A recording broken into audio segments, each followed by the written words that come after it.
Now, a theory that explains more hallmarks essentially is a more accurate theory and has likely identified the underlying cause. Now, in terms of the DNA theory, which most oncologists subscribe to, and based on my analysis of the data, that theory can only explain around 2 of these 10 hallmarks.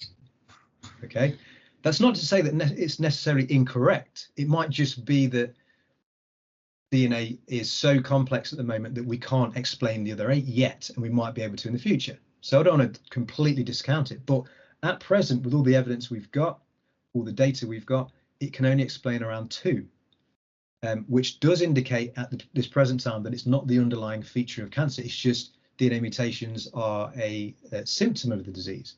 Now, to put this in perspective with the metabolic theory, it can explain at least 7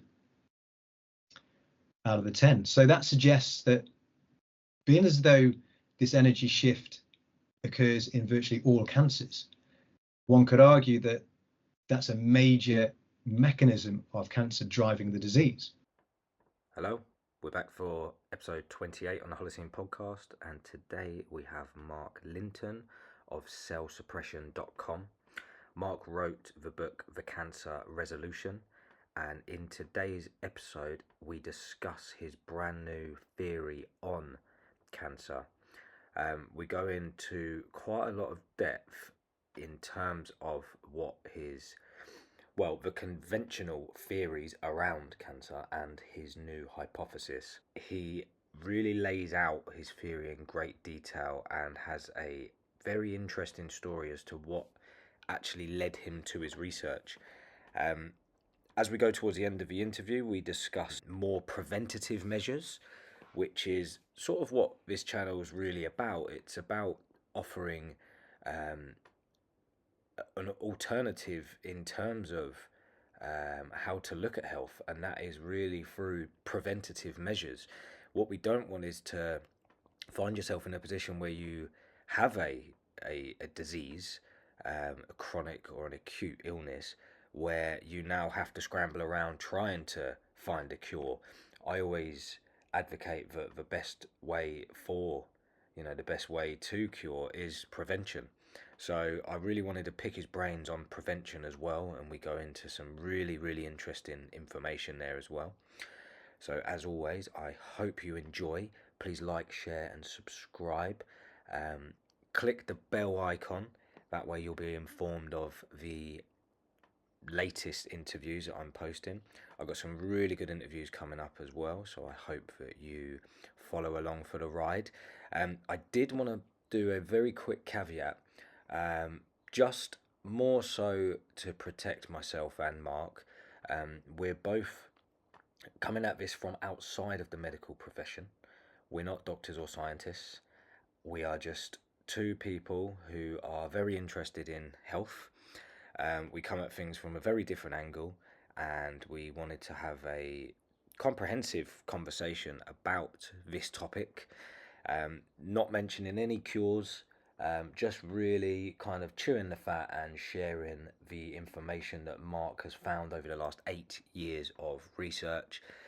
And this podcast is very much for entertainment purposes, but it's very informative. So enjoy.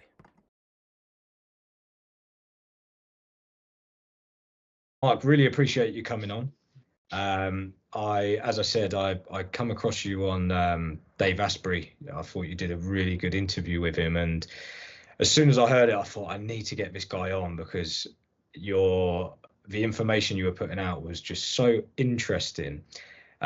It's sort of stuff that I've come across before in like the alternative world, and when you look at these sort of functional medicine practitioners. But I think the way that you've come about this is not from like a practice perspective. It's very scientific, and you've really kind of joined the dots in I thought, a really incredible way. So yeah, I was really excited to get you on, and hopefully kind of get your story and run through everything that you found and sort of touch on the theory as a whole. Yeah, thank you for having me on, Jay. It's great to be here. So looking forward to our chat. So your story, do you mind just taking us back to kind of what got you into researching the topic of cancer, because it's one that I don't think many people really have the stomach for. So yeah, I'm interested in understanding sort of what got you there and what led you to, such I guess intense research, I guess, over the years to come up with the philosophy that you've got. Yeah, no problem. I'll try and keep it short. So basically, I developed cancer when I was 28, and I was confused by that. I thought I was healthy. So I asked my oncologist and my GP what particular DNA genes had caused it, with the idea that I would do a bit of research and just try and change my lifestyle and my diet so that I wouldn't affect those DNA genes in the future. I was kind of lucky because I had the cancer removed via surgery after 3 months. So I did basically a 3 to 4 month deep dive while I was waiting for that surgery. And they couldn't explain when I asked them about what caused it. They couldn't explain what DNA genes had caused it. They just didn't know. And that confused me, because I was given the impression, or most of us are given the impression, that DNA mutations are the underlying cause of cancer. It's almost stated as fact. So I assumed that it would be fairly easy or routine to tell me which ones had caused my particular cancer. So because they couldn't, I went on a bit of a deep dive into the research to try and find out the DNA genes that cause mine. And it turned out quite quickly, it became evident that the scientists were very confused. There was a lot of assumptions being made. There was no concrete evidence for any particular DNA gene mutation that could be associated with any particular theory, any particular cancer. So that confused me. And then as time progressed, I came across several other theories. And that was a big revelation for me. I just thought there was the one.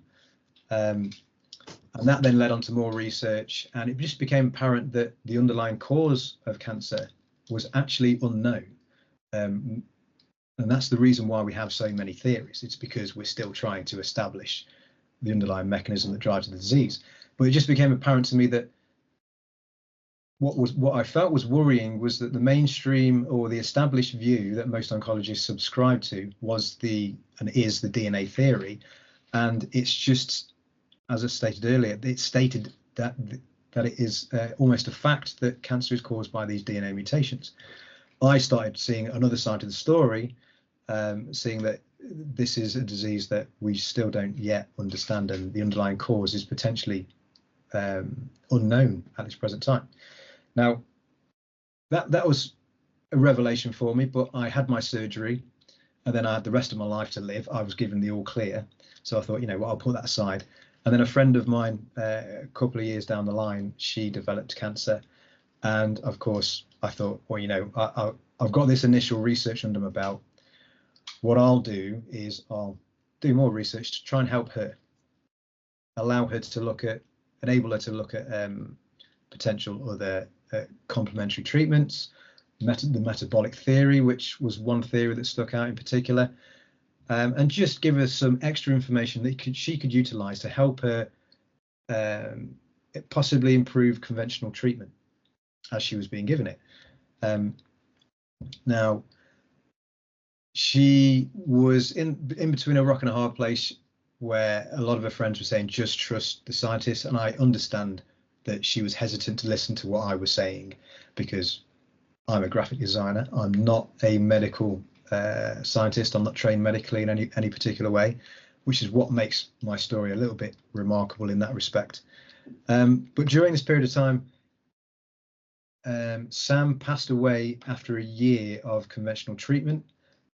She did have good care. However, I noticed through my research as I was going through this period that there were a number of issues and advice I felt that she was being given that was incorrect, based on the other theories that were present. So by the end of this saga, I became quite angry, because I uncovered quite a lot of research, and many people around me weren't really interested in listening to the other side of the story. They were just more interested in listening to what the oncologist said.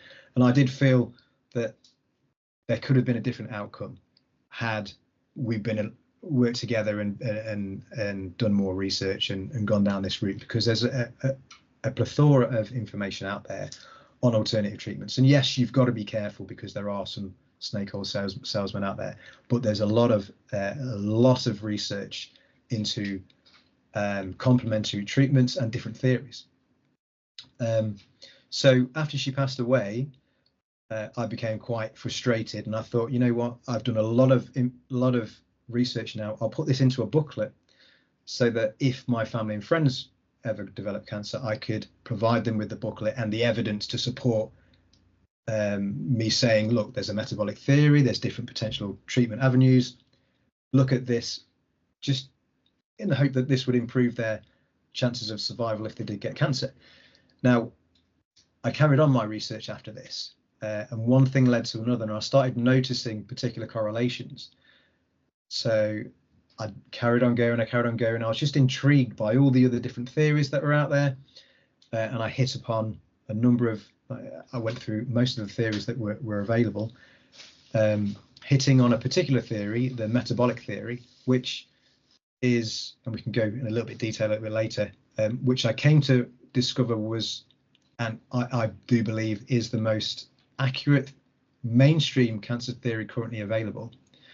So this is the notion that the energy system of a cell becomes abnormal in cancer cells, and that abnormal energy switch that occurs in cancer cells leads to the development of a tumor and cancer.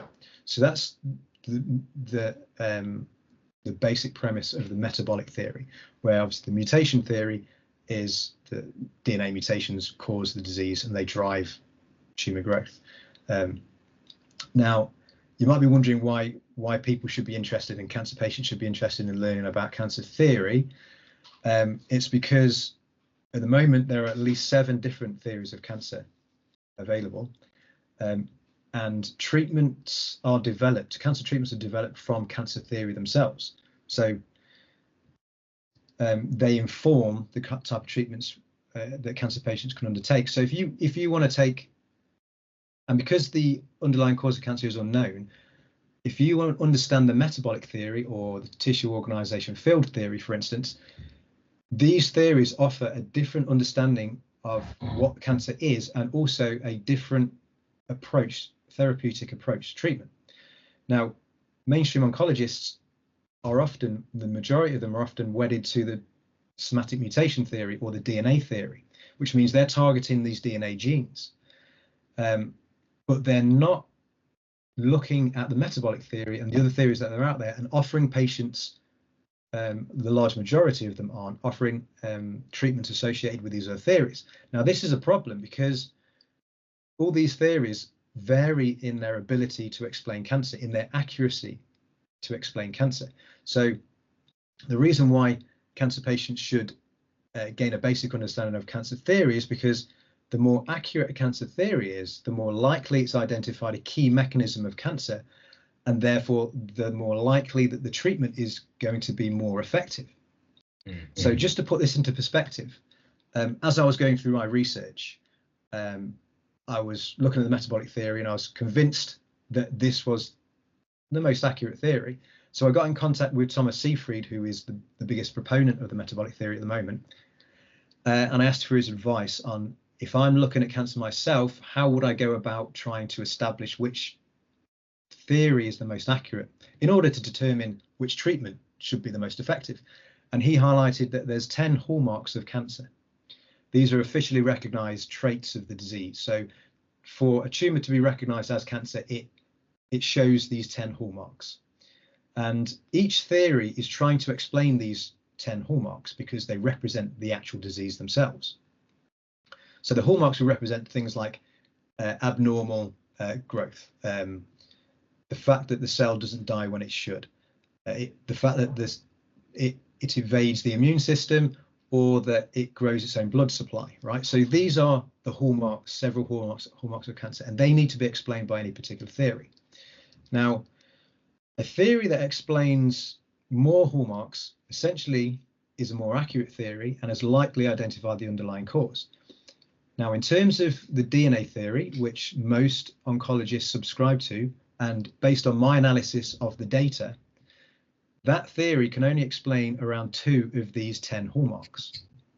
Okay, that's not to say that it's necessarily incorrect. It might just be that DNA is so complex at the moment that we can't explain the other 8 yet, and we might be able to in the future. So I don't want to completely discount it, but at present, with all the evidence we've got, all the data we've got, it can only explain around 2, which does indicate at this present time that it's not the underlying feature of cancer. It's just DNA mutations are a symptom of the disease. Now, to put this in perspective with the metabolic theory, it can explain at least 7 out of the 10. So that suggests that, being as though this energy shift occurs in virtually all cancers, one could argue that that's a major mechanism of cancer driving the disease. And that's what appears to be the case with the medical literature.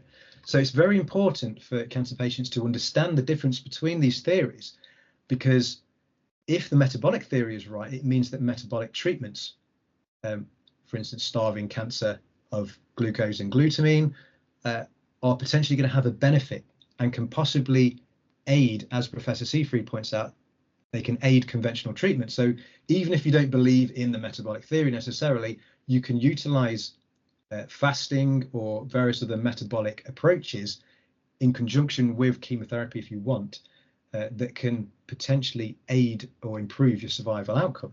So this is why it's worth understanding. I was just going to jump in pretty quickly there, sorry.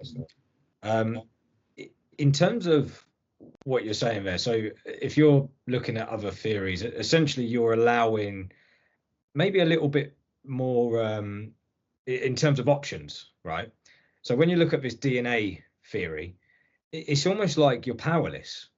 So in terms of like preventative measures, and this I think is one of the things you almost hear more often than not, it's just one of those things. So it's like the most bad luck. Yeah, the most conventional theory that we're given by, the people that we go to when we need help is, what can you do? And can I just ask really quickly, sorry, I don't want to take us too far back, but yours was a type of skin cancer, wasn't it? It was just underneath the skin. It was a sarcoma. So it was soft tissue sarcoma. It was quite rare. Oh wow. Okay. So yeah, so you're in this position where you've almost been told it's just one of those things. Yeah. And even if you have the surgery and it's gone, you probably, unless you take the initiative that you did and you do the research and you ask for questions, because most people stop at that point. They don't ask any more questions. They just go, oh, I dodged a bullet there. What do? You sit as a sitting duck for the rest of your life? Yeah, this is the issue, because it's suggested that it's bad luck, right? And that then points to the idea that, okay, so your cells will become damaged, your DNA will become damaged, and it's got nothing to do with what you do. It's just bad luck. That's the notion being pushed, which then leads to this potential attitude in people, which you can understand, which is, well, I may as well just live my best life, because I've got no effect over whether I get cancer or not. But the problem with that is that that's not true, because when you look at all the evidence around lifestyle and diet, there's a massive difference. There's a massive difference in being able to prevent cancer through exercise, through the right kind of diet, because one of the key things that contradicts the mainstream view is that inflammation is one of the hallmarks, right? So inflammation is seen as one of the underlying mechanisms that drive cancer and most diseases. Most diseases come from inflammation. And inflammation arises normally when cells become damaged or there's an infection of some kind. It's the cell's way of alerting the immune system to a problem. It's like picking up your telephone and calling the police or the ambulance service. So inflammation alerts the immune system to something going wrong. So if you have a diet or lifestyle where you're consuming toxins or pesticides, or you're damaging your cells and you've got constant inflammation throughout your body, then you're going to encourage cancer. However, you can change that by adopting a lifestyle where you're eating good food that isn't inflammatory, and thereby reducing your risk. So just knowing that simple fact highlights one of the errors in the mainstream interpretation. And with my particular theory, it's completely the opposite. It's really how you look after your body. It's how you look after the terrain. So it's got really nothing to do with luck. It's got to do with the fact that you can control the disease. And I think a lot of people feel helpless when they are diagnosed, because they are given this notion of it wasn't your fault, it was nothing, and it isn't necessarily your fault. But the mainstream says that you know it's not your fault, there's nothing you could have done, it's just random, there's nothing you can do about it, and people feel helpless. So that's why they give the responsibility over to the oncologists, and mainstream treatment does what it does. But I'm sort of saying, and Professor Seafried is saying as well, that actually for someone who's coming into this, who's just been diagnosed, and you want to understand if there's anything you can do, the best thing you can do is just briefly try and understand the different theories out there, because they highlight that there's alternatives. There's another way of looking at the disease and another way of actually potentially treating it.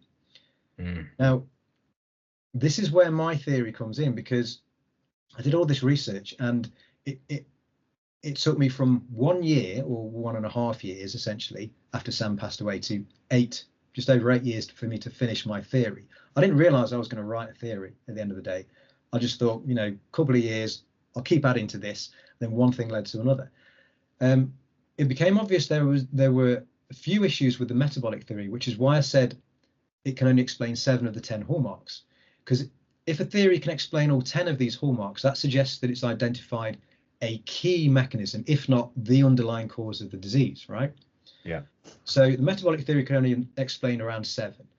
I think proponents of the metabolic theory will say that they can explain all 10, but there are some clear challenges to the theory that still need to be addressed. Now, as I've come across them, I've detailed them in my book to highlight why there's this negativity there, because to kind of summarize, it doesn't look like mitochondria are faulty. Now, mitochondria are the energy organelles that are present in the cell, right? They generate energy. They're the primary energy system. To look at it simplistically, there's 2 energy systems. There's a backup energy system and a primary energy system, and the mitochondria in the cell run the primary energy system, and they combine glucose with oxygen. This is very basic. Combines glucose with oxygen to make energy. Now, the premise behind the metabolic theory is that those mitochondria are damaged. They can't produce energy using oxygen anymore.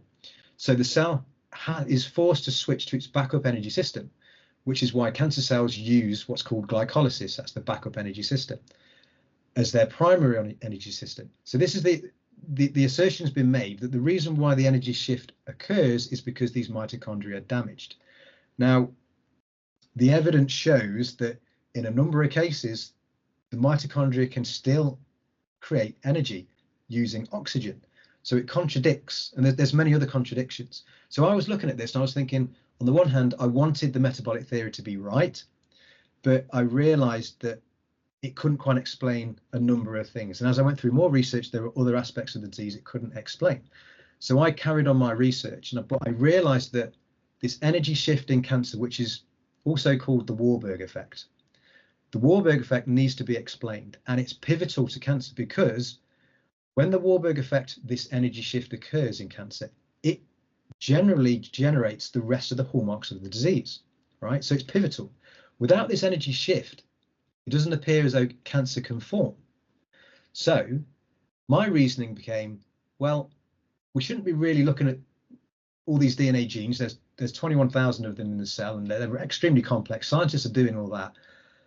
We should really be looking at what's actually causing this energy shift. Why does the Warburg effect occur? Why aren't mitochondria working normally? Because that's the pivotal aspect. And if you can discover what's causing this Warburg effect, this energy shift, you might be able to find the underlying cause of cancer, because this is the fulcrum. This is the pivotal point. So I had that in mind as I was looking at, I mean, I blitzed the research on human biology. So I was looking at all things unrelated to cancer. I was looking at infection was one of the major aspects I was looking at.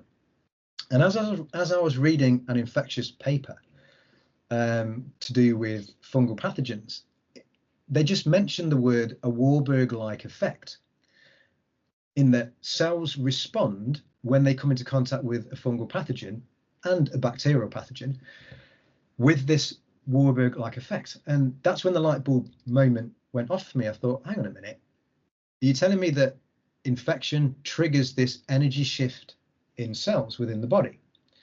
And I thought, well, this is too obvious. So surely someone in the cancer industry has noticed this and looked at it and dismissed it.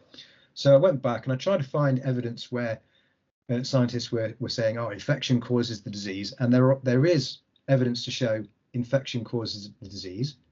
Scientists recognize that up to 20% of cancers are caused by infection, but they suggest that the reason why infection is related to disease, bacteria and viruses specifically, is because they damage the cell and cause DNA mutations. And then it's the DNA mutations that cause the cancer. So we're back to the DNA theory, or it's because those microorganisms damage the mitochondria and the mitochondria become damaged, and then we're back to the metabolic theory. The whole premise of mainstream view of cancer is that the cell becomes damaged and then that causes cancer. The cell gets a mind of its own. But I was thinking about this and I was thinking, okay, so an infection, say a fungal pathogen invades a cell, causes the cell to switch its energy system. What if the infection persists? And lo and behold, evidence shows that if the infection persists and that for whatever reason the cell cannot kill it, or the immune system cannot get rid of the intracellular pathogen, the energy system switch, the Warburg effect, stays and remains. Not only that, but cells within the vicinity all join together, even if they're not infected, they also switch to the Warburg effect because it's an anti-infection response. Of the many things that it does, it helps to deplete glucose from in the surrounding tissue, which weakens the pathogen, because the fungal pathogen particularly is made primarily, its fungal cell wall is 90% carbohydrate in most cases. So glucose is its primary food source. So it's an anti-infection response. So I really hit on something here. I thought, oh my goodness, okay, how would this fit? And I began to realize that rather than there being potentially the cause of cancer being that cells go wrong and they become damaged and we can't do anything about it, what if the infection persists and the infection is actually suppressing the mechanisms of the cell? So does the infection suppress cell death mechanism? Does it stimulate growth? Does it stimulate blood vessel growth? Because they're all the features of cancer. And then I went through the medical literature and I found that yes, common particular fungal pathogens can do all of those things. And I managed to start tying a complete theory together that explains basically all of the 10 hallmarks. So I've created the first theory that can explain all of these 10 hallmarks, which indicates that I've identified a key mechanism of cancer. So the involvement of fungal pathogens being a key influencer over cancer. If not, I've potentially identified the underlying cause, being that these fungal pathogens that are present are the underlying cause, driving and triggering the onset of the disease through the process of this energy shift we see occurring. Wow. I know in the last podcast that you did with Dave Asprey, you mentioned that you've reached out to various different medical professionals and specialists and scientists. What sort of feedback are you getting on this? Are you being dismissed, or are people really starting to look at this? And yeah, not being dismissed in the slightest. I've had a very, very encouraging feedback. I'm actually working with a group of scientists at the moment. We meet each month, And the goal of our group, and these scientists are working voluntarily, by the way, the goal of the group is to establish tests to test the theory, and then to establish, if the theory shows weight, then to establish potential antifungal treatments that might work in conjunction with whatever other treatments patients are using. Now, before this, because I just want to take it back a little bit from where I am now, because I realized that, I don't have a background in medicine. So all my research, all my understanding is self-taught, looking at scientific papers for 8 years. I realized that I needed to get some credibility. So I teamed up with a cancer charity called Yes to Life. And for a year, I pitched my theory to the CEO, Robin Daly, of that charity. And he saw that there was something in what I was saying.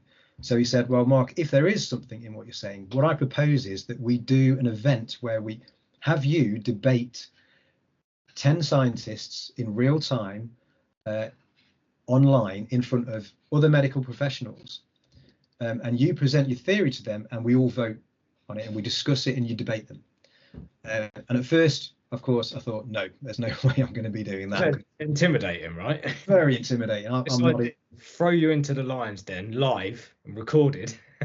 Absolutely. And that would mean, all these 8 years that I've sacrificed quite a lot personally to do all this research.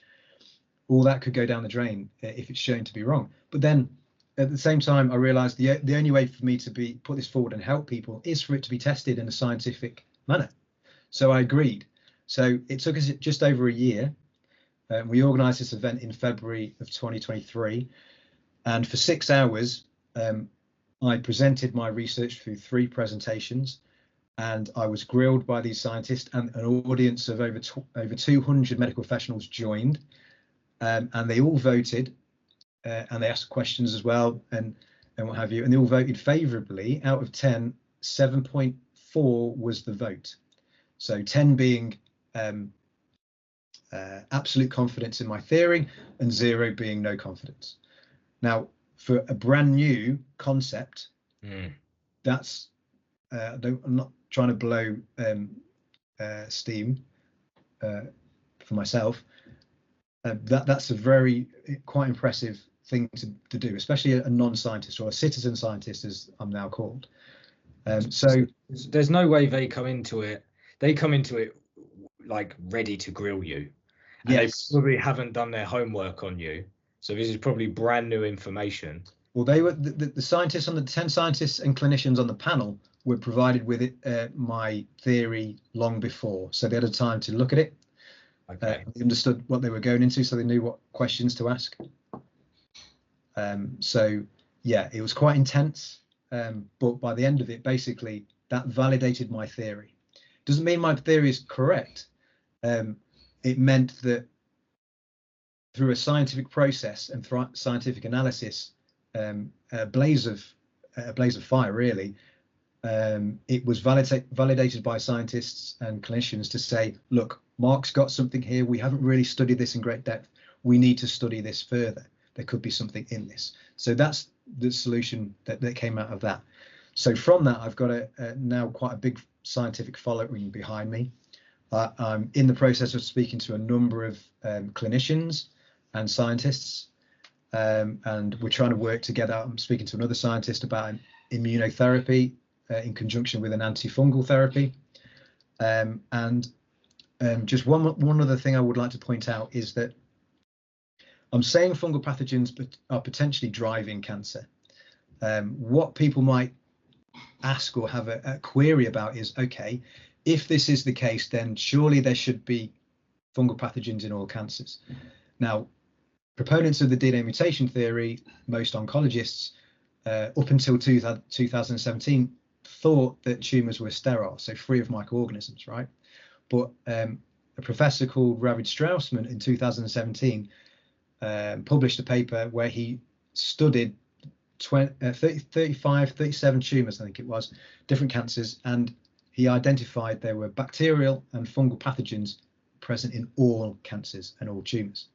So he blew the status quo out of the water with that concept.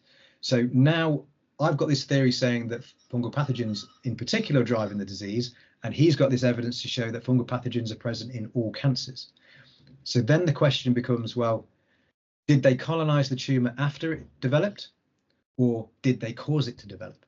And my theory breaks down quite succinctly with evidence exactly how these microorganisms potentially cause the disease, which is why I can explain all these 10 hallmarks. So not only am I working now with scientists, but there's evidence to support the theory almost in its entirety. All we need to do now is actually go to the trial phase with animals, probably initially, but also patients, to discover which pathogens are present and how to target them. And when we do target them, does the tumor resolve itself? Now, there is already evidence to suggest that. There's, in pancreatic cancer, for instance, they've discovered Malassezia fungi in one particular study. And when they use antifungal drugs to, I wouldn't say eliminate, because those antifungal drugs didn't eliminate the pathogen, but they suppressed the pathogen, there was a reduction by 40% in pancreatic cancer. And pancreatic cancer is a pretty hard cancer to kill. It's normally terminal. And when they reintroduced this pathogen, these fungal pathogens, the tumor started to grow. So they knew, they show evidence that the fungal pathogen caused the tumor to grow. Now, in another pancreatic cancer patient, a case study, he was given a terminal diagnosis, but he developed an overt fungal infection. So the treating physician said, okay, we'll give you itraconazole, so an antifungal drug, and he had that for 9 months. And after the 9 months, they found that the tumor had shrunk to the point that they could actually resect it, take it out. And this guy basically survived a terminal cancer diagnosis of pancreatic cancer, and the physician highlighted that it was concluded that it was pretty much itraconazole, the antifungal drug, that enabled this to happen. So there's a lot more evidence of this. For instance, I'll just go, sorry to keep going on, but a lot of people are looking at alternative treatments and off-label drugs. So metformin is a diabetic drug, which is now being trialed as an off-label drug for cancer patients. It restricts glucose, or enables the patient to control blood glucose levels. That is shown efficacy. So as many other drugs such as statins, tamoxifen, and various drugs that are currently in use. If you actually do the research, you can find out that all these drugs that seem to have efficacy are also antifungal in their own right. So they've been shown to work as an antifungal agent separate to their primary goal. So what we're seeing is this correlation between antifungal compounds that are used with some success actually benefiting cancer patients, along with antifungal drugs as well. And just one more point, I do want to emphasize that just because I'm saying that potentially I've identified fungal pathogens as the underlying cause of the disease, doesn't mean that antifungal drugs are the answer, because the current drugs we do have are toxic, are highly toxic. So you have to be careful, and you have to have the advice of a physician first before going down this route. But there are several other types of drugs, like off-label drugs, that can work in synergistically with antifungal drugs in order to benefit the patient and reduce the toxicity. So this is something worth exploring with your oncologist. And this is why I said at the beginning, it's important for cancer patients to learn about cancer theory, because my theory provides this whole new interpretation of the disease and additional potential treatments that may be able to benefit pretty much all patients if it's discovered that my theory has some merit or is correct. Yeah. I think we should also if there's a measure. Mark, I can hear myself echoing. Oh no, stop now. So I think as well, just extending into like the preventative world, I think it's important that everyone has a basic understanding, because then you can apply that to your lifestyle. I was going to ask, so in your research, you've spent a lot of time looking into studies. Have you spent much time looking into the alternative world? Has there been anything that you've seen, in terms of maybe functional medicine practitioners or different theories that are a bit more alternative, where you've grabbed a bit of information there, or maybe ran down this path, which has then led you to find the science backing that up as well? Yeah, well, functional medicine doctors are generally looking at this in a holistic way. So there's a huge functional medicine network, especially in America and in the UK. With the charity Yes to Life I'm currently working with, they actually provide information to cancer patients on different practitioners that they can put you in contact with different practitioners who are functional medicine practitioners, and who are already aware of my theory and are considering introducing potential treatments in line with conventional treatments. So there is a big network of functional medicine practitioners out there who are looking at utilizing metabolic therapies. A number of them are in favor of the metabolic theory because they understand that the significance of the fact of the Warburg effect that's occurring in cancer cells. So there are a lot of physicians who are switching from the mainstream theory to the metabolic theory. At least my theory is so new that a great number haven't heard of it yet. So this is new territory. But another thing that intrigued me during my research was that a lot of natural food compounds have been shown in studies to harm and kill cancer cells, but not healthy cells. So for healthy cells, I mean, these are nutrients from general common foods, and it instigates the cell death mechanism within cancer cells. And I was intrigued by that. I mean, you do get a lot of people in the alternative field saying about turmeric and berberine and sulforaphane from broccoli and all these other compounds, cannabis as well. And everyone kind of understands that when you look in the medical literature, when it gets to in vivo studies like mouse models, not necessarily human models, unfortunately, there's not a lot of money that supports the human models. But in mouse models, there's a lot of evidence showing that cancer kills itself when it's exposed to certain natural compounds. But the mainstream can't explain this. The metabolic theory, proponents of the metabolic theory, proponents of the somatic mutation theory, they can't explain why. So this is one of the features I wanted to explain. And it all comes back to this antimicrobial construct where I'm saying the fungal pathogen is in control of the cell, it's suppressing the cell, which,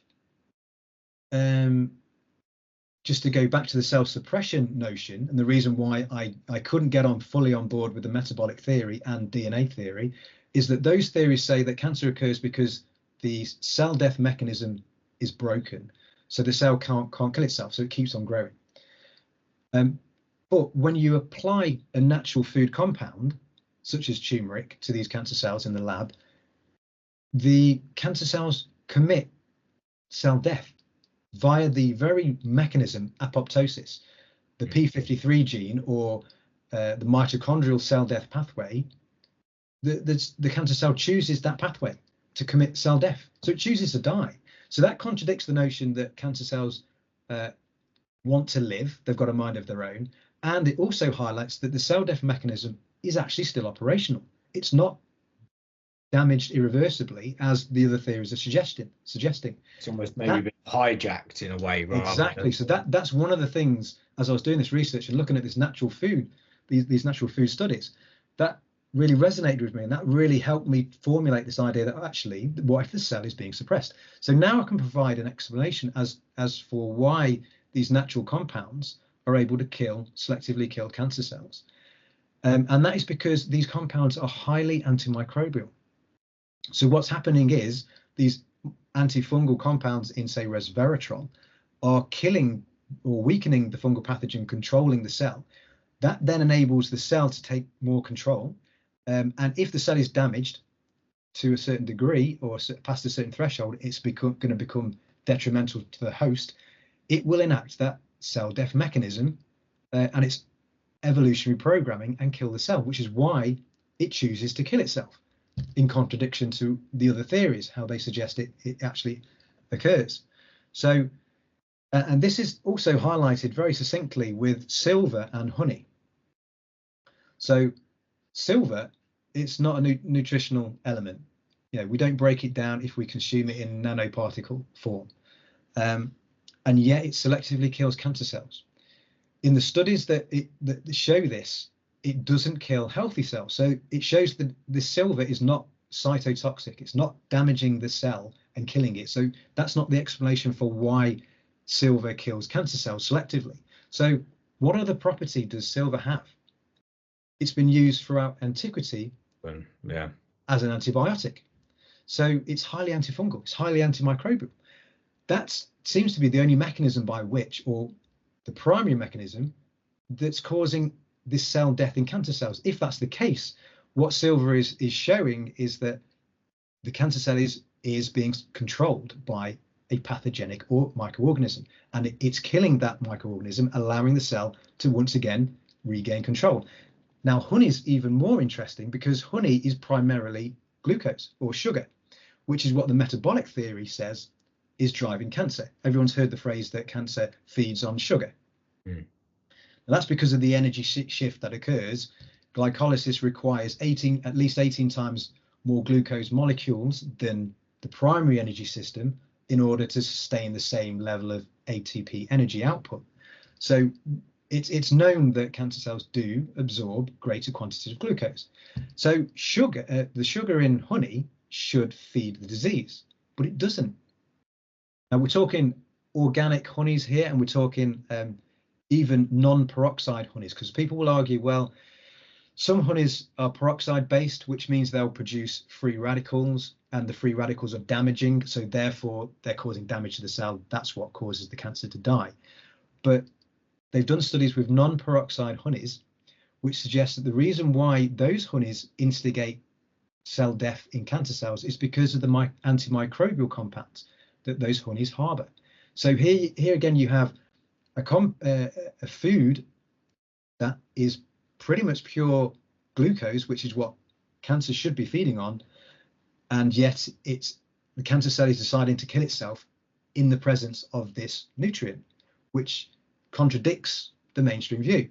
And the only conclusion that can be drawn is really that it's not the only conclusion. I'm sure some other people will come with other conclusions, but a key factor is the antimicrobial compound, suggesting that you're killing the pathogen that's controlling the cell, which again supports my theory, and then the cell is committing cell death in the normal way. So are we saying that this process is like opportunistic? Yes. We're looking at pathogens that are probably around us all the time, in our body all the time, and just almost waiting for that opportunity. And what Absolutely. When this does happen, when this process does happen, is the body acting in a way to protect itself, or is it acting in a way, because they will make you believe that it's like, oh, your body's malfunctioning now, and it's no, it's not. That's a brilliant question. Yes, that's exactly what's happening. So you've got the tissue organization field theory. I won't go into too much detail, but that basically says the reason why cancer forms is because the cellular terrain, is damaged and inflamed, right? And that's true. Cancer arises from inflammation, damage to the cell.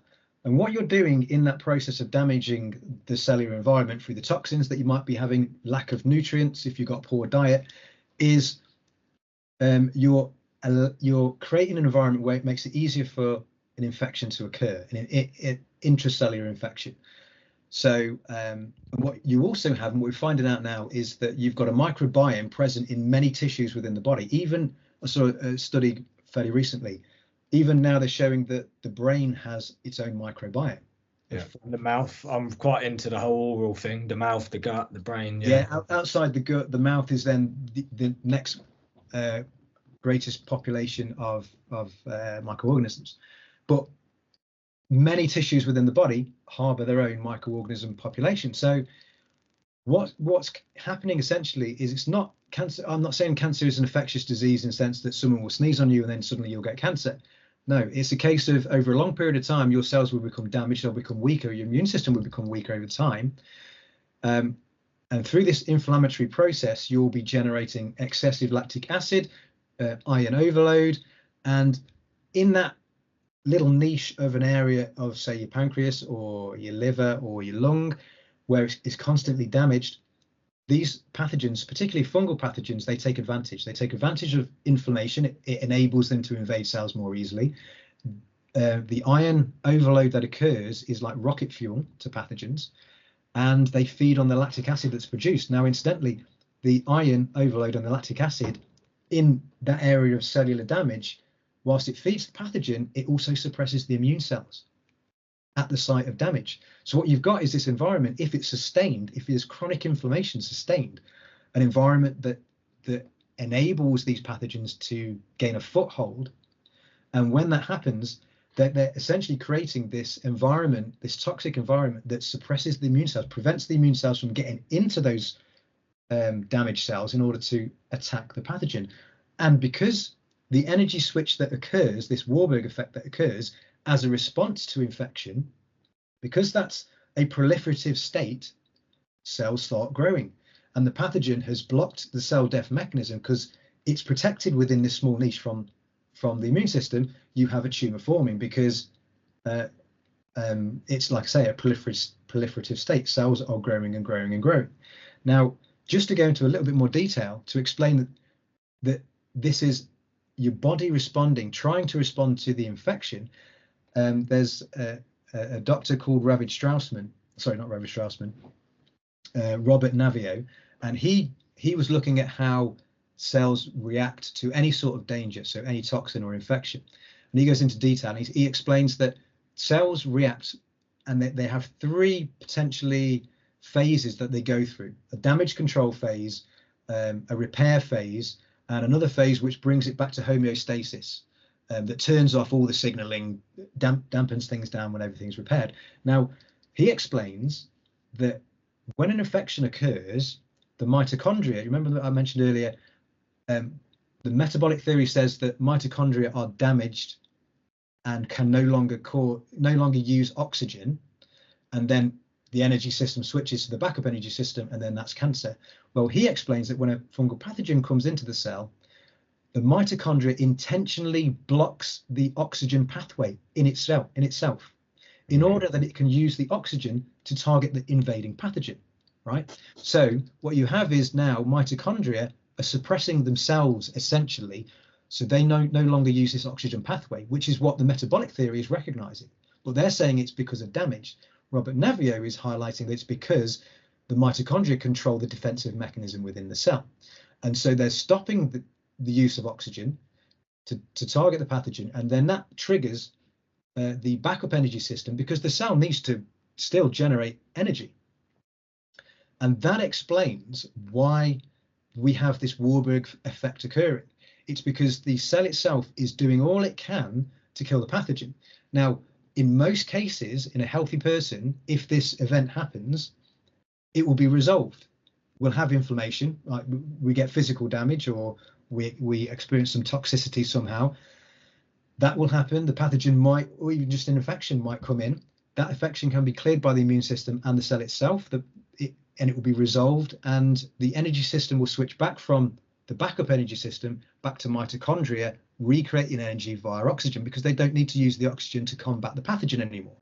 Yeah. And everything's okay. But in the case of cancer, what you've got is that switch occurs, the mitochondria trying to target and kill the pathogen. But if the immune system's weak because of poor nutrition and everything else from chronic inflammation, and the cells are too damaged, then they can't actually defeat the pathogen. You have this environment where the pathogen actually has the upper hand. Because the other thing that these fungal pathogens are brilliant at doing is controlling the immune response. They can actually suppress the immune response. They can actually trigger compounds within the cell itself to evade immune detection. They're incredible. When you start researching how fungal pathogens in particular operate, they are incredible. They can. It's been shown that say Candida fungal pathogens within the gut can trigger inflammation within the lung and cause disease within the lung just from the mycotoxins they produce. They are incredibly versatile species. So all this fits together, highlighting, I would suggest that the body is just trying, the reason why cancer forms, the body is just trying to eliminate a particular pathogen in a very difficult situation where it can't actually resolve that situation. So cells are now growing out of control purely because the pathogen is present. So they say, well, I've heard a lot of people say that some people end up developing cancer many times in their life but never know. So it's almost like going to this threshold and maybe going back.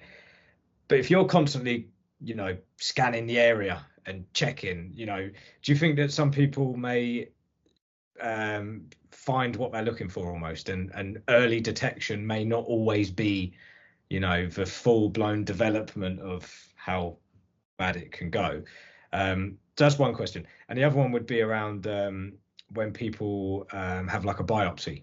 So if the process that you're suggesting is correct, and then you go in there and start slicing it apart, even in like an early stage, do you think that you could be uncovering a right situation there? Because you're almost doing the opposite of what the body's trying to do to suppress this infection.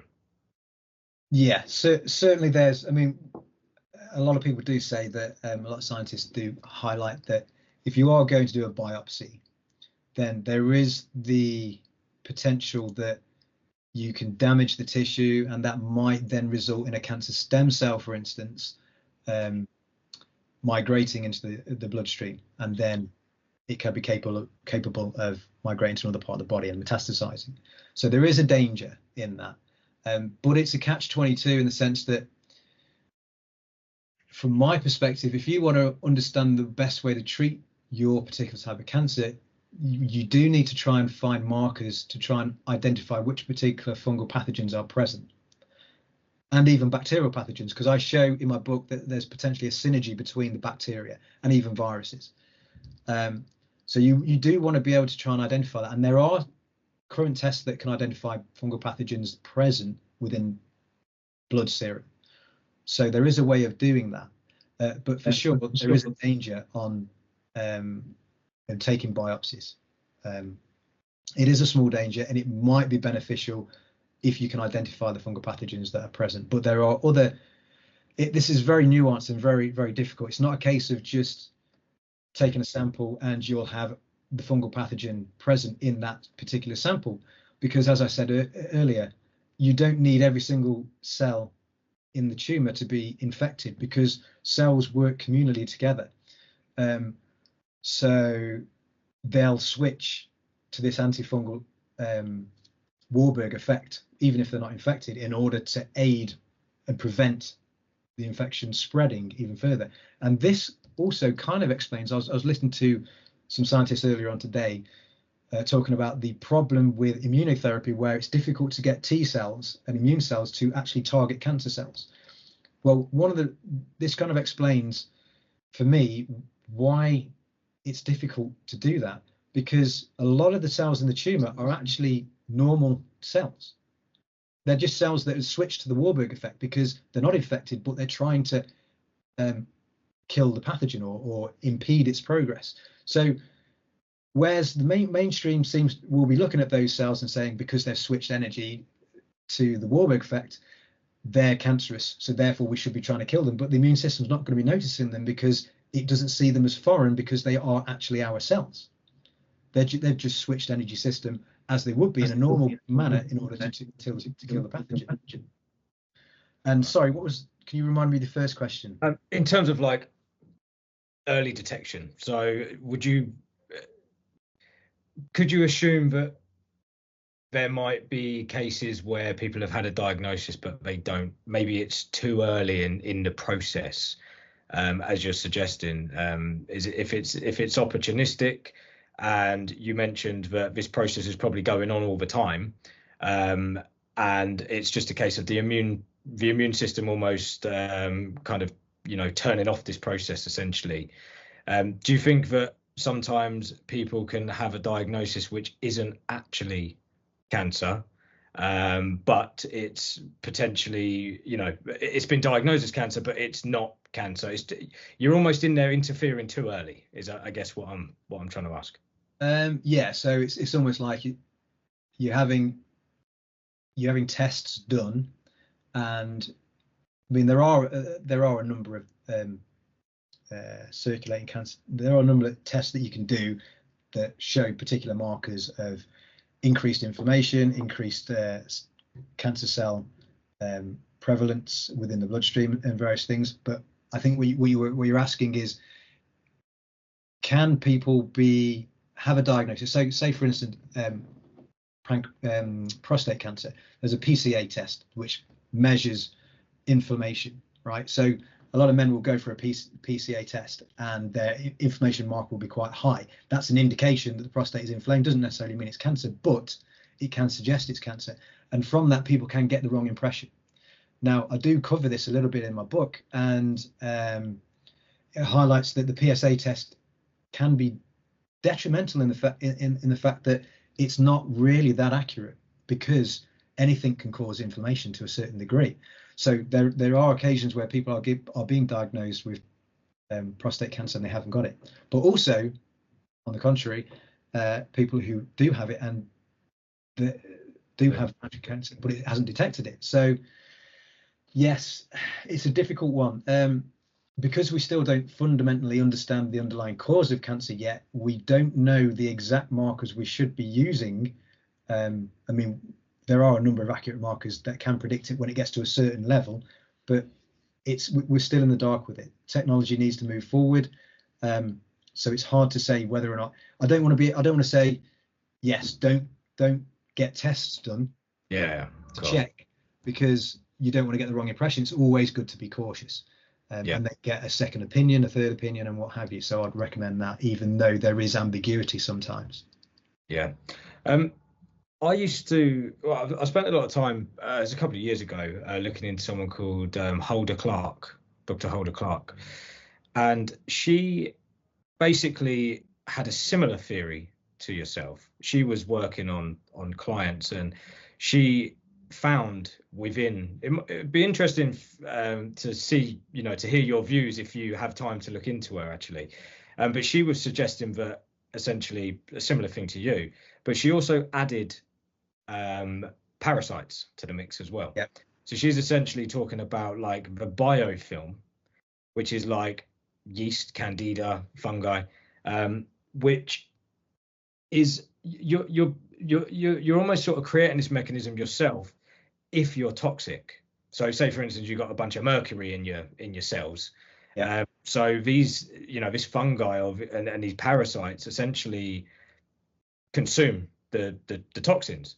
So if you're going in there doing anti-parasitical or antifungal medication, and you've still got these toxins in the cell, I'd imagine that can be semi-dangerous. Would you look at this as a whole in terms of the toxins involved, the fungi, and also have you looked into the parasite side of it? Would you add that to the mix as well? Yeah, I've looked a little bit into the parasites. I've looked into the viruses and the bacteria and everything. For me, the parasites, the viruses, and the bacteria are facilitators of fungal pathogens. The fungal pathogen, in my opinion, is the slow and silent killer in this respect. In terms of toxins, heavy metals, and what have you, yes, there's a danger, especially with fungal pathogens, that if you are killing them, you get fungal die-off. So that's a known thing. Well, they will be reintroducing, as they die, they'll be reintroducing these toxins back into the bloodstream. So you've got to be careful how quickly you kill them. And it can also, with particular treatments, it can also seem you may be feeling worse initially, and you might think, oh, the treatment's not doing me any good. But in fact, it could be doing you good, because it's a sign that you're actually killing the fungal pathogens that are present. Yeah, like a Herxheimer reaction type of thing. Yes, exactly. And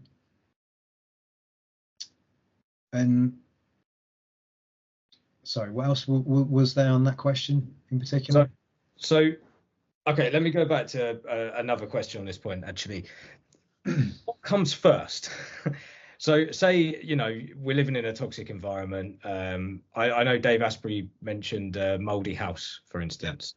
So you live in a moldy house, mycotoxins, mold spores, breathing it in, those are pollinating the body in different different places, or you could even go, you know, the whole mercury thing, or lead or cadmium, or all of these environmental, you know, poisons that we're sort of breathing in and eating and drinking every day. Would you suggest that that creates the environment for this so it's potentially the toxic environment which is the catalyst of this process? Absolutely. The pathogen is the opportunist, so it will take advantage of that situation. So in any particular damage situation, you've got, like we mentioned, iron, right? So there's a known thing called anemia of inflammation, which is the body knows that when there's inflammation, if inflammation is sustained, the cell is becoming damaged. And so it knows that iron is required for infection to occur, for pathogens, because it's like rocket fuel to them. So the body knows to restrict iron because it's like rocket fuel. So when inflammation occurs, the body suddenly restricts all the iron it can into certain proteins and certain immune cells in order to eliminate this process from the pathogen. But when you've got chronic inflammation, there's only so much amount of iron that can be stored within transferrin or other particular proteins that store the iron away from these pathogens, and it is forced to release them. And this is what the iron overload is. So iron suddenly gets released into the damaged tissue, and then when that occurs, the pathogens sense this, and they can also sense the weakening of the immune system, and they utilize that iron along with the lactic acid. So it's a combination. Whenever you've got a damage to your cellular terrain, be it toxins, radiation, whatever, and it's sustained damage, your cells can't defend themselves, and they're opening themselves up, in effect, providing the nutrients that can facilitate the infection. Now, it also depends whether or not you've got those fungal pathogens present within the tissue, the damaged tissue at the time. People may have a bad lifestyle to a certain degree, and they may be exposed to a number of toxins, but they won't get cancer because they haven't got the fungal pathogen in sufficient number, or that those particular pathogens, fungal pathogens that we've yet to identify that actually cause the disease, but those particular fungal pathogens won't be present in the particular tissue. Now, this explains why when you have the DNA mutations that are said to cause cancer, cancer does not develop all the time, because you can have those mutations. They're not the underlying cause of cancer. If you don't have the fungal pathogen present, you're not going to have cancer. But fungal pathogens aren't always, like Candida, for instance, is estimated to be to infect 70% of the population. So not everyone has these particular pathogens within them, which does explain why, if you do have these mutations, or you have particular viruses that are said to cause cancer and cancer doesn't form, it's because the fungal pathogen isn't present. So yes, it's whether or not the pathogen is present, but primarily it's all about the terrain and how you look after your body. So you can resolve cancer essentially as well if you're able to resolve the inflammation. But depending on how difficult it is to eradicate the fungal pathogen, you may need the extra help of antifungal drug. Because here's the thing, you mentioned biofilms earlier. This is why fungi and in fact to a certain degree bacteria are really difficult to eliminate. As they progress throughout the body and colonize certain tissues, they develop biofilms, and they live within those biofilms. Antifungal drugs often can't penetrate those biofilms. Immune cells can't penetrate those biofilms. But in those biofilms, they kind of exist in a commensal capacity, particularly fungi, some fungi in their yeast form. It's when damage to the environment happens through toxins that they sense that the environment is favorable for them to invade a cell and acquire the nutrients within the cell. They come out of the cell and they change into their filamentous fungal form, which allows them to penetrate the cells. And it's when they're in that form, they're no longer in the biofilm, they're actually susceptible to being killed more easily. So that's where antifungal drugs and other compounds, natural compounds, can really work well to eliminate, say, the tumor or reduce the tumor, because you're killing the pathogen present within the cell. But you've also got to target the biofilm, and there's other ways of doing that. But you've got to target that as well. Otherwise, we get a recurrence. because the fungal pathogen is still present within the tissue.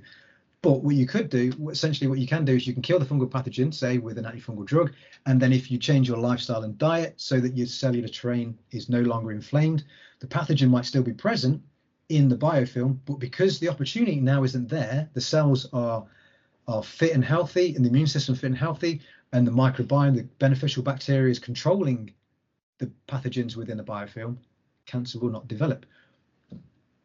Yeah, there's definitely something in this microbiome side of things, and you've got people taking antibiotics, you know, left, right, and centre, and you're thinking you're going in there nuking everything.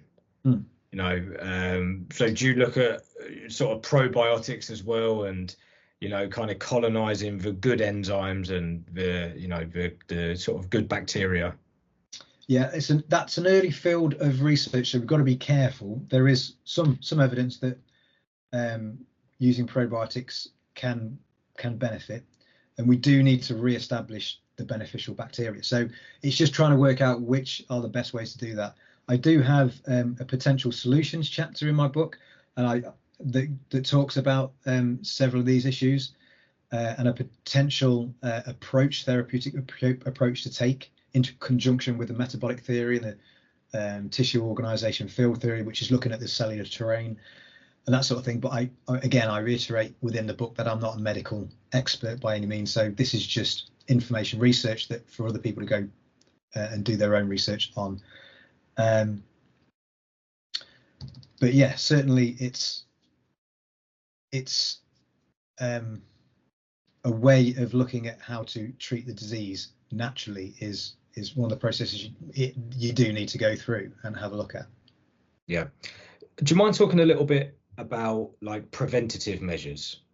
Because I think you've got to be very careful when you're talking about cures, right? Yeah. But in terms of what you know, so you were saying earlier that I started off by I wanted to write some leaflets and hand them to family members if they got, you know, a terrible diagnosis. But I'd be looking at someone like you as a good guy to ask about preventative measures. You've been right in there, really understanding this process. And if we're looking at it from, you know, everything that you've just mentioned, you mentioned diet, you know, lifestyle, toxins and things like this. So I'd imagine you're pretty handy to have around when it comes to lifestyle choices way pre, you know, worst case scenario. Well, yeah, I hope so. I've done quite a fair bit of research on this topic, and the conclusions I've drawn with the evidence I've looked at is that if you study the blue zones of the world, you know, these are the healthiest places, and when you go into detail, there's 5 areas around the world where they seem to be the healthiest. People live with limited disease and long into old age, and they all follow a similar pattern. And when you do understand that pattern, it's not rocket science, really. So the pattern pretty much is organic. And I mean, we could do another podcast at some point talking about the benefits of organic than conventional food. So it's organic food, which is highly more nutritious in many aspects. It's exercise, it's outdoor living, it's emotional stability, it's having community support. It's removing or not even being exposed to toxins. So you're eating organic produce, primarily plant-based, but not a vegan diet. It's also including fish and meat. These blue zones don't primarily eat meat, but they do supplement their diet with meat. So it's not a one diet fits all kind of thing. It's a combination, and it's that process, like I say, it's organic, it's being out in the fresh air, it's exercise, and it's just reducing. It's having a diet where you're reducing inflammation. So a number of people on a vegan diet will think that their diet is healthy, and in a lot of instances it will be. But there's this misconception: if you're consuming, say, vegetable fats, vegetable oils, it's healthier.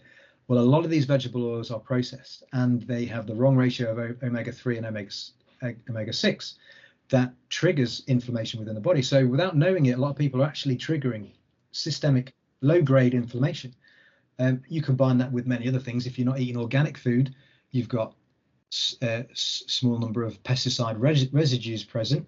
That's also going to trigger inflammation. There's additives to food such as I can't remember what the name of it is now. It's in a lot of dairy produce. If it comes to me, I'll remember. I'll tell you later. But it's added in order to provide this kind of sustenance to this feel of this frothiness, this bulking agent essentially. But it causes inflammation. Sorry? Is it like emulsifiers or? Yeah. I can't remember the name of it now, but it's quite common. Carrageenan, I think it is. Okay. So with a C. So carrageenan, and it's inflammatory to the stomach lining. So it's knowing the inflammatory molecules in food. It's trying to keep it as natural as possible. And I know we live these busy lives. Unfortunately, we're growing up in these times where we don't have time to cook all these natural foods. So we think it's okay to have a microwave meal, and of course it is every now and again. But it really comes back down to basics. It's eating as natural as possible, as unprocessed as possible, as organic as possible, and doing all those things of exercise, because exercise stimulates your mitochondria. It makes you healthy, makes it more difficult for fungal pathogens and other pathogens to access the glucose in your body because you're burning it regularly. So reduce the inflammation and eat as healthily as you can. That's really the only preventative measure. I don't want to be pushing the idea that the notion we can have a pill, carry on a certain particular lifestyle, and we can maybe have antifungal drugs to prevent fungal infection. That might work for a short period of time, but then you're just going to develop antifungal resistance, and that's going to cause all sorts of problems. Yeah, this is why I'm always a bit skeptical of the whole biohacking movement. As great as it is, technology's there, information's there, etc. But hacking, it makes me feel like you're going to kind of do what you want, and now you've got this pill that's going to balance things out. The way I live, and if you go back to the blue zones, the thing I take away from the blue zones is they're eating essentially what's in their natural environment. Yeah. Are not importing from all over the world. So I'm Northern white European, right? And if I look at 5 months of the year, what's in my environment? It would be meat. It would be grass-fed, local meat. Loads of fats, things like potatoes and, certain root vegetables that are grown. So predominantly we kind of eat what's local. We go down the farms, the farmers markets, and these things. That's a brilliant point to make, because on that, it's all to do with your microbiome. Your health is all to do with your microbiome. Your microbiome in your gut forms up to 80% of your immune system. Yeah. Right, so it is not only breaking down the food that you eat so that you can ingest it, it's also producing compounds that you need, such as tryptophan, but it's also eliminating pathogens, keeping control of those pathogens, and eliminating the toxins that you also absorb. So it's this incredible protective unit, essentially. And when you're eating locally, what you're doing is you're consuming the local microbiome. So your body is used to the local microbiome. So you're used to the local pathogens, you're used to the local food, and your food, whether it be cucumber, lettuce, or whatever, is going to be full of these microorganisms. And what you do by ingesting these foods is that you stimulate your body becomes aware of them as you're eating them. You've got essentially areas within the small intestine called Peyer's patches, which absorb these microorganisms that you swallow, and they analyze them. And if there's pathogens in there, they analyze them and remember them for in future. It's essentially updating your immune system all the time. So it's important to eat local. If you're eating from a distant food from a distance, then you're being exposed to a completely different microbiome, and the food you might be eating might not be supporting the beneficial microbiome you've currently got. So you might be introducing pathogens that are slightly more advanced or different to the pathogens that are in the local environment. So really, what I suppose I'm trying to get at is going back to these compounds that are found in the foods that you eat that are antimicrobial. If you're getting conventional food that isn't organic, those foods don't contain in anywhere near as high a quantity those antimicrobial foods, because foods grown with pesticides don't have the fungi and bacteria in the soil that normally attack those plants. So those plants don't produce those antibiotics. So you're not going to be getting that benefit when you eat the foods. But if you eat organic and local, it's all associated with the microbiome, which is associated with your microbiome, because we ingest all these microorganisms all the time.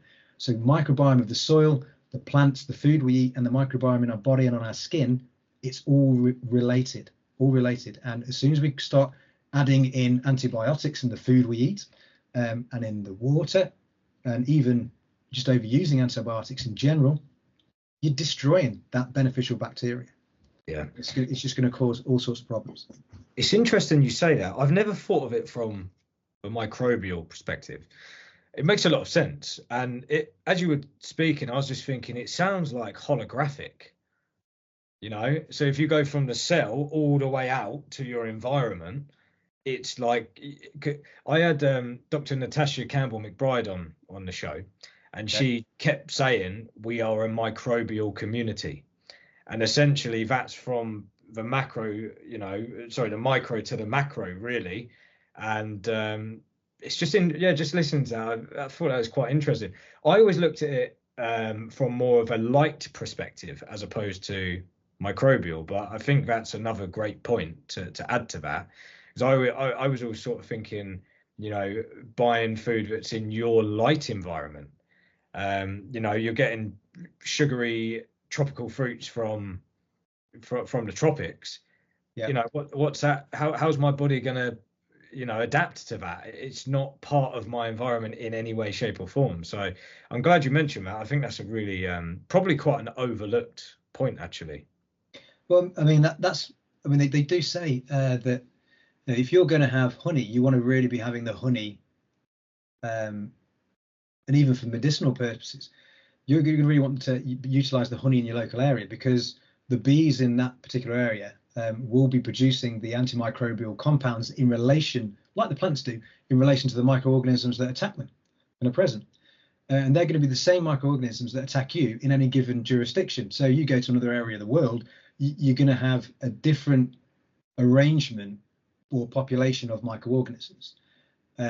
So if you're going to use so honey from somewhere else, it's going to have probably less of an effect, because it's going to be targeting different pathogens, as it were, because that's what it is. The antimicrobial compounds are formed because they're in reaction to the local microorganisms that are there. And the human body, going back to the idea that microorganisms we are an ecosystem, that is exactly what we are. Numbers vary, but it's said that there's around 10 trillion cells within the body, and possibly 30 trillion microorganisms present within the body, or at least double the amount of microorganisms per cell. So, I mean, there are huge variations between estimations, but the point is there are literally more microorganisms living within us than we have cells. So when you look at it from that perspective, you kind of envisage that actually, are we the farm? Are our cells the farm? And then these microorganisms living and tending to us, where you have beneficial microorganisms providing all the nutrients not all the nutrients, but breaking down the nutrients that we need, and literally looking after us. But then you have the pathogens, as we do in the environment, who want to take advantage in order to gain access to the nutrients that they want. And they do so within us when we're unable to defend ourselves against those particular pathogens. So, and the other interesting thing is the mitochondria within cells.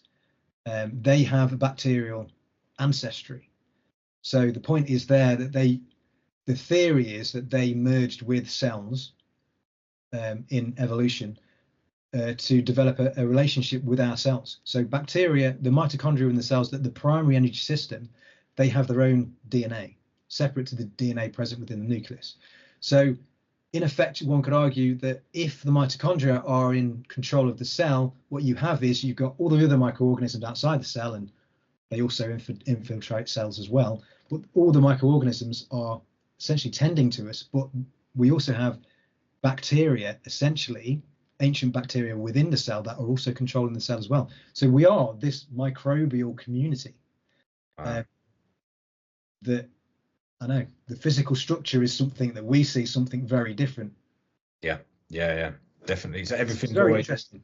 Everything's always moving and evolving, and you know, everything is living and breathing. We look at things in the material world as dead, you know, and solid, but essentially, you know, yeah, it gives a lot of credit to this epigenetics as well, I think, as well. So if you're looking at your body in that sense, rather than just this set in stone structure, your DNA is this, and this is your lot.